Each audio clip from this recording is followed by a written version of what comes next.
Et on reste avec vous, Lincoln, je le mentionnais en début d'émission, l'audience d'hier à la CRIEF, et il se trouve que Kassory et Diané étaient tous convoqués au même moment, sauf que les deux, paradoxalement, sont malades.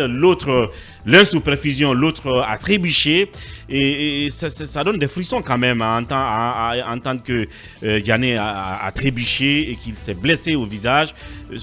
C'est quand même c'est inquiétant. C'est inquiétant. Et puis, de l'autre côté, quand même, il y a la représentante du ministère public qui dit qu'ils sont allés à la maison centrale. Ils ont trouvé que Kassory est sous perfusion, ce qui a fait qu'on n'a pas pu l'extraire. Ça veut dire que désormais, il est clair que s'ils sont en bonne santé et qu'ils ne viennent pas, on va les arracher de force et les envoyer. Oui, heureusement que c'est même le parquet de la CRIEF qui a donné l'information hier, s'agissant d'abord du cas de M. Kassory Fofana, qu'ils ont trouvé pratiquement sous perfusion. Donc rien ne pouvait les permettre de le soustraire de cette perfusion pour l'envoyer de force au niveau de la CRIEF. Bien. Et c'est une des substituts du procureur, je crois, Dame Leno, Joséphine, quelque chose comme ça, oui, qui a porté l'information au président de la chambre de jugement de la CRIEF. Et en ce qui concerne également le cas de M. Dr Diané, et la CRIEF est venue faire le constat, le monsieur a fait une chute dans, je crois, quelque part dans les toilettes.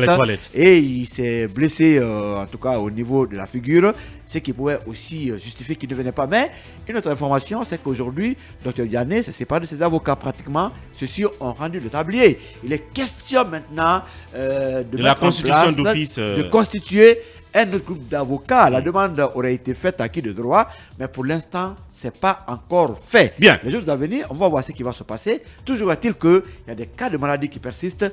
Est-ce que ce n'est pas encore l'occasion de donner la chance à ces messieurs de traiter au lieu de mettre la pression pour qu'ils viennent devant la CRIEF? Oui, un peu de pitié quand même, Garay, pour Diané qui tombe dans les toilettes comme ça. Oui, bien sûr, et qui se prend une blessure dans la figure. Ouais. Et je pense qu'il faut quand même qu'il ressente la sympathie de la justice, puisqu'on ne peut comparaître que quand on est en bon état et quand on est en bonne santé. Et je pense que la décision de renvoyer l'audience du jour était quand même une décision à saluer, puisque le parquet de la CRIEF a compris qu'il y avait lieu quand même de reporter cela pour des cas de maladie, puisqu'ils ont quand même des pièces à conviction qui ont prouvé que les deux n'avaient pas un manque de volonté pour se présenter, mais ils avaient quand même des contraintes à ne pas se présenter, et pas n'importe laquelle. Et j'ai parlé de la dame, ce qu'elle a rapporté. Ils sont allés trouver ce Kassory sous perfusion, c'est pourquoi on ne l'a pas extrait. Ça veut dire que désormais, ils sont prêts à aller les contraindre à venir. Oui, mais puisque la loi leur permet de faire cela, je pense que, en tout cas, c'est maintenant comment je vais dire, à Kassory et à Dr Diané de prouver leur bonne foi.